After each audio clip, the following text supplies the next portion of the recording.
Meeting of chiefs of the staff of ECOWAS member states kicks off today in Accra to strategize on military intervention in Niger.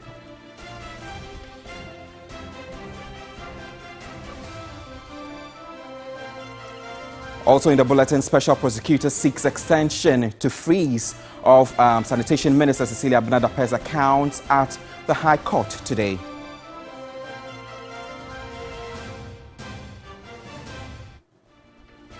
The Forum of Kings and Traditional Leaders of Africa condemns the ECOWAS decision to deploy military intervention in the ongoing political crisis in Niger.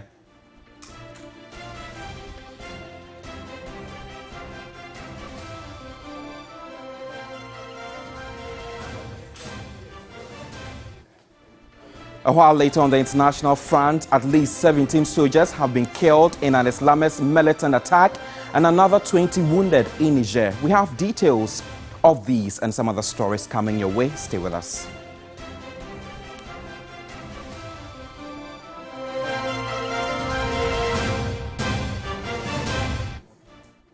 Find us on DSTV channel 279. We are streaming across the world on Facebook at TV3 Ghana. Do join us with your thoughts and comments. Let's take the details now. The chiefs of defense staff from ECOWAS member states are gathering in Accra for a crucial two-day meeting aimed at formulating a comprehensive plan of action in response to the recent coup in Niger. The meeting commencing today holds paramount significance in charting the course for a coordinated intervention strategy. One of the primary objectives of this gathering is to establish a consensus among member states on critical aspects of the intervention plan. This includes determining the number of troops each member state will contribute to the operation, identifying logistical requirements, designating a host country for the intervention forces, and establishing the deployment timeline. This meeting follows a similar one in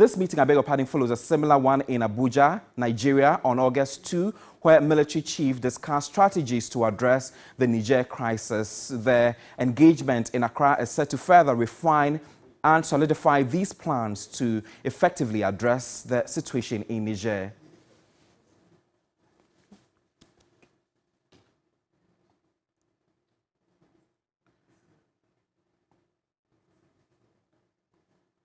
As the impending meeting of the chiefs of defense staff of ECOWAS member states approaches, the president of the Forum of Kings and Traditional Leaders of Africa, TORGBE AMENYA FITI, has decried the ECOWAS decision to deploy military intervention in the ongoing political crisis in Niger. He contends that the past experiences from Liberia, Libya, and Cote d'Ivoire must serve as a guiding principle when making decisions in this magnitude.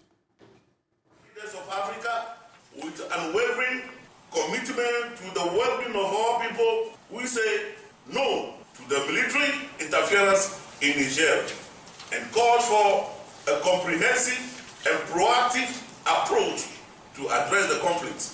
The Forum vehemently opposes any effort aimed at undermining the hard-fought independence and sovereignty of African nations.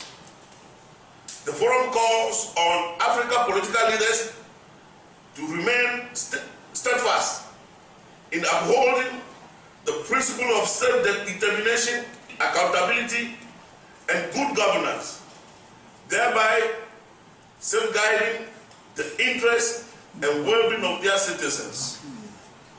The Forum remains convinced that by upholding these principles, we can secure a brighter future for our continent as we collectively ensure that the mistakes of the past are not repeated and that African nations thrive on their own terms. The lesson learned from previous military interference and their impact on the livelihood of citizens, particularly in Liberia, Libya, and Cote d'Ivoire. There is the need for a comprehensive approach that addresses the root causes of conflict, focusing on the prevention and safeguards that leaves the property of citizens. There is the urgent need to find comprehensive and sustainable solutions that addresses the root causes of coup d'etat in West Africa and prevent future escalations. Meanwhile, renowned security analyst Colonel Festus Abuaje has emphatically restated his appeal to ECOWAS to exercise prudence and caution in its approach to the ongoing political crisis in Niger. Colonel Abuaje contends that resorting to military intervention among its mediation strategies may not be conducive to resolving the situation at hand.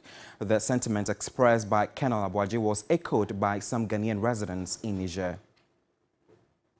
The safety and security of your citizens, not in Ghana, but within the borders of Niger, is something that you must put at the center of your decision to go or not to go. So that is an existential threat. The moment the balloon goes off that ECOWAS has entered Niger, it's very likely that the Nigerian citizens will be targeting ECOWAS citizens. And even if ECOWAS manages to win a very quick victory, it does not rule out the possibility that some ECOWAS lives might be lost. Now, that is also part of the humanitarian crisis.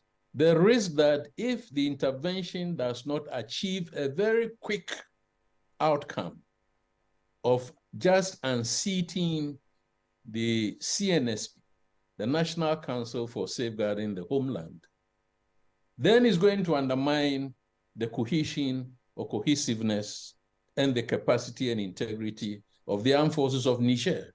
In other words, when you weaken the armed forces, you then create conditions for the terrorists to rather make gains, capture more territory. So if ECOWAS wants the region or sub-region to be classically democratic, then we must look to implementing, executing, upholding, promoting all the principles of democracy. One or two of the reasons why the coup happened in Niger. One, corruption. 125 million US dollars defense procurement disappeared, and nobody must be held accountable. That is not democracy, certainly. So is it the case that some of the ECOWAS leaders are themselves mired in corruption and they fear the consequences if Niger succeeds? Is that the case? I'm only asking a question. All said and done, I think that the government must think twice before it decides to go. It must find other ways of supporting the ECOWAS decision. That's the implementation. I'm not sure the ECOWAS intervention will come. I'm not sure. So we have some of the questions I cannot answer because they have advised us not to involve in the political side. So our main problem is to know how to communicate with the Ghanaians so that how to advise them not to involve in anything which is happening right now. One thing that we have to know is if there's any intervention, it's not only Ghanaians because we have so many foreigners here. We have Nigeria, we have Beninois, we have so many foreigners here. So if ECOWAS is going to use force, I think the foreigners who are living in this country, then we are going to have a big problem because they are going to attack us. That one is for sure. Let's now hear from a Nigerian who says they do not back ECOWAS in its bid to return their country to a democratic rule. He says they were disappointment in the leadership style and management of the economy by the ousted President Mohamed Bazoum. ECOWAS is equal to France. ECOWAS is not there for the Niger people. ECOWAS, we're going to fight them back. We are ready to face them. I can tell you 99% of the population are happy. Because you see, imagine the soldiers, they will catch the terrorists and you release them. Meanwhile, villages are moving away. The terrorists, they have been killing people, innocent people, and then the French army is, the Westerners, they are here, but they cannot do anything because they are here for their interest. Even Macron said it. The soldiers better. Even now, even the money that the soldiers collected, the soldiers can use that money to invest to do something better. Away from that, an Accra High Court is expected to determine an application for the extension of the freezing of the account of Cecilia Abna Dapa, who happens to be the Sanitation Minister. The OSP on August 10 filed an affidavit in support of the motion that searches to have led to the discovery of cash in the sum of $590,000 and 2.730 million cedis in the Abelempe residence of the former minister.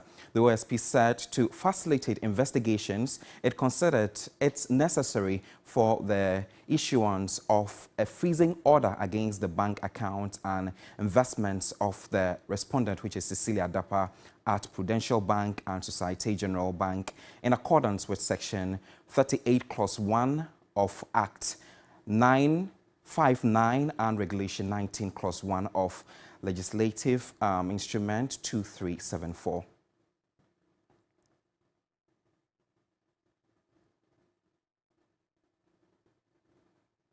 As the in-camera hearing continued on the second day, more revelations have come to light from 3 additional victims in the Wa defilement case. The testimonies presented behind closed doors have provided startling insights into the accused's alleged activities. The evidence presented in court have indicated that several victims have close familiarities with the accused person.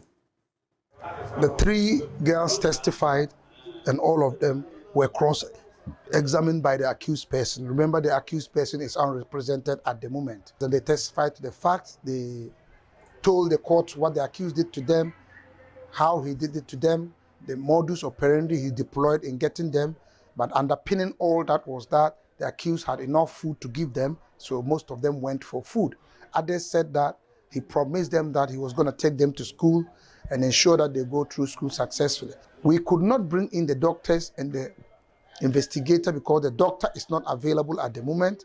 He's away in Accra and he'll be returning on Monday. So we're likely to take the doctor on Tuesday and then take the investigator on Tuesday, and the state will be done with its case. There's a particular one where the mother said that the girl will not testify, and therefore we had to let that one slide. But at the moment, those who are testifying are 9. 8 of them have given evidence. Tomorrow one will give evidence, and all the 9 would have given evidence in respect of the accused person. A distressing incident occurred in the Cape 3 Point Forest Reserve in the Western region, where John Baba Kolan, a member of the Rapid Response Unit of the Forestry Commission, was shot in the head and back by unidentified illegal miners. The incident unfolded when the Takoradi Forest District Office of the Forest Services Division received information about illegal mining activities near the Morrison community within the reserve. A team of 9 personnel comprising Rapid Response Unit staff and forest guards was dispatched to the site to investigate the situation. Upon their arrival, the team spotted illegal miners engaged in the notorious practice of dig and wash. In an effort to apprehend the miners, the team members decided to approach from different angles and encircle them. However, within minutes, gunshots were heard and chaos ensued. The illegal miners fled, leaving their tools behind, and it was discovered that John Baba Kolan had been shot. The injured staff member, who was vomiting blood, was rushed to the Efiang Kwanta Government Hospital. The victim was later referred to the Cape Coast Regional Hospital for further treatment, but was again given referral to the University of Ghana Medical Center in Accra. Medical examinations revealed that multiple metallic bullets lodged in various parts of his head, scalp, neck, and other areas were discovered. The case has been reported to the Takoradi Central Police Station, although no arrests have been made so far.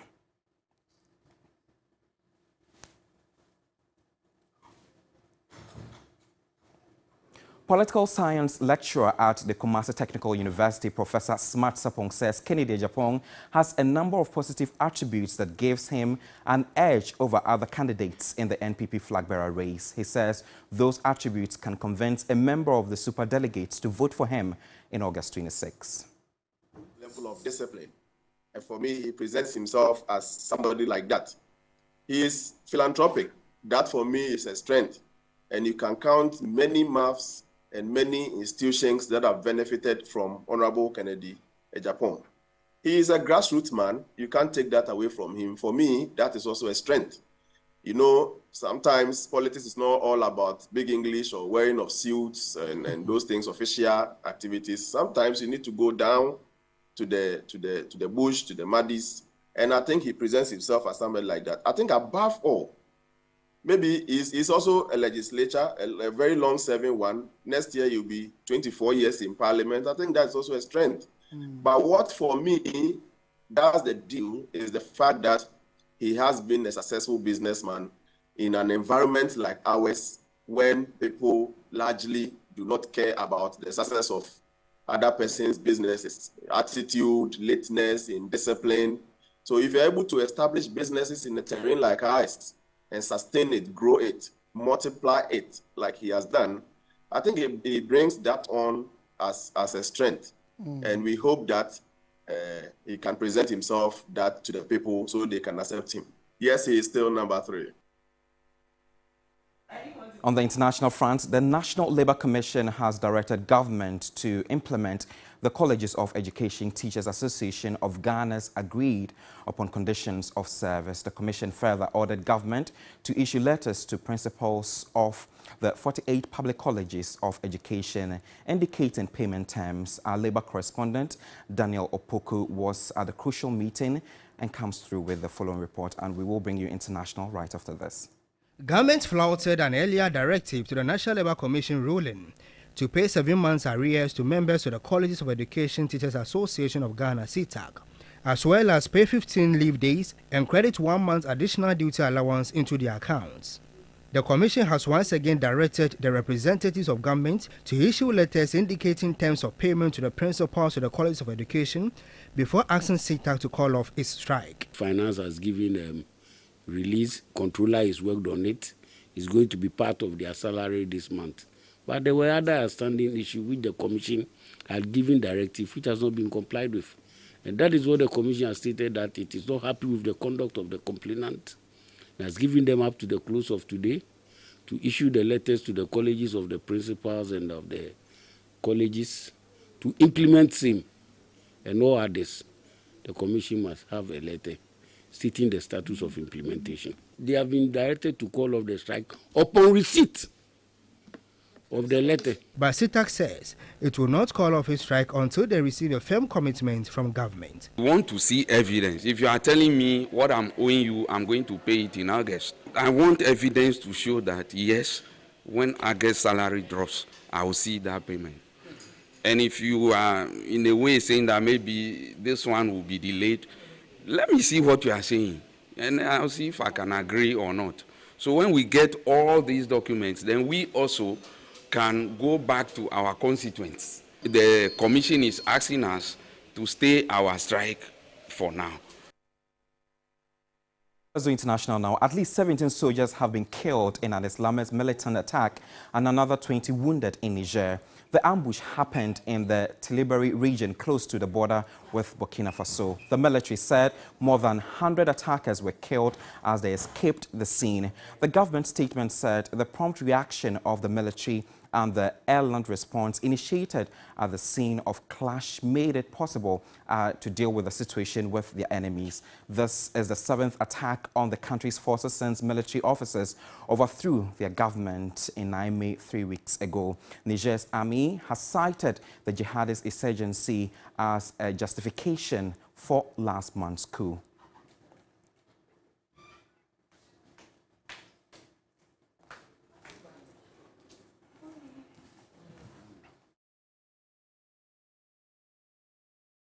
If you log on to 3news.com, my name is Godwin Asideba. The show continues with Bella Mundi and Roland Walker. Good morning.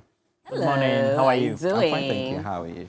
Not bad. Are you in high spirits today? Oh, yes. It's better now, right? Yeah, things are not clashing here and there. Oh, you mean the other day? Last week, yeah. He wasn't. That was last week, exactly a week ago. Yeah, that was last week. Friday. Oh, it was Friday instead. Yeah. Oh, so you took that into the weekend. Oh. Oh no, he said he left it that day and he moved into positivity. And I've seen that happen this week. So Charlie, you day form. Yeah. Papa Ro, what's up? PhD. PhD's up, eh? I know. Yesterday was a great interview, by the way. I don't know if you watched it. Asiba Godwin. With honesty. Did you? With who? Oh wow. Discipline. It's okay. Oh, don't carry it into the day. So yesterday, Honorable Kennedy Japan was on the show. Yes. It was blow for blow. Wow.